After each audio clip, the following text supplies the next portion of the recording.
معراج کی بات کرنے کا تو اب وقت آیا ہے، اس لیے کہ معراج کا سارا واقعہ تو مسجد اقصیٰ کے گرد گھومتا ہے۔ سبحان الذی اسریٰ بعبدہ لیلا من المسجد الحرام الی المسجد الاقصیٰ۔ حضور نے معراج کی رات مسجد اقصیٰ میں نماز پڑھائی تھی، اور ایک بار پھر سے طیبہ سے فلسطین میں آ، راستہ دیکھتی ہے پھر مسجد اقصیٰ تیرا۔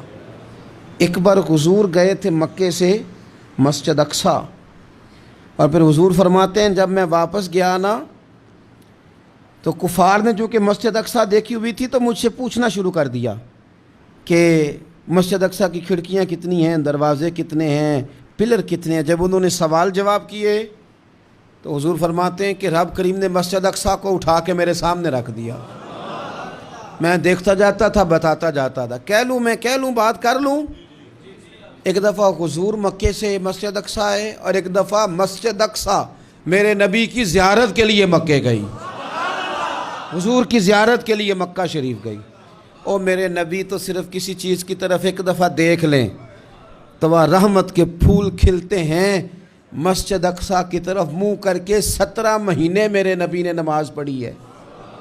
مسلمانوں پتہ ہی کوئی نہیں، ہماری خبریں ہی اور ہیں، ہمارا درد ہی اور ہے، ہمیں پتہ ہی نہیں بم کہاں برس رہے ہیں، ہمیں یہ خبر ہی نہیں۔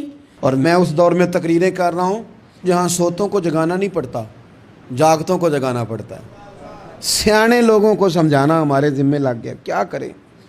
اس قوم کو سکھانا پڑتا ہے جسے پتہ سارا ہے، لیکن جان بوجھ کے آنکھیں ہماری بند ہیں۔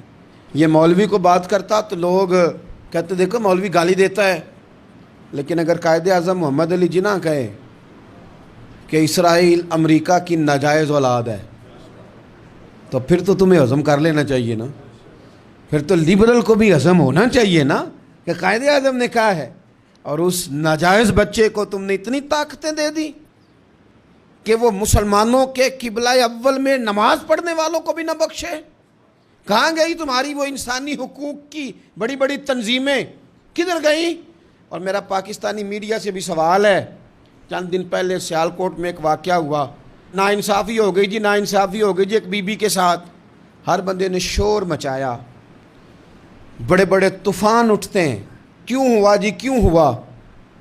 تو مسجد اقصیٰ کی توہین ہو گئی تو پھر طوفان کیوں نہیں اٹھا؟ ٹاک شو کیوں نہیں ہوئے؟ بحثیں کیوں نہیں ہوئی؟ میں اس موم بتی مافیا کا کیا کروں؟ ان لبرل لوگوں کا کیا کروں؟ ان کے سپورٹروں ووٹروں کا کیا کروں؟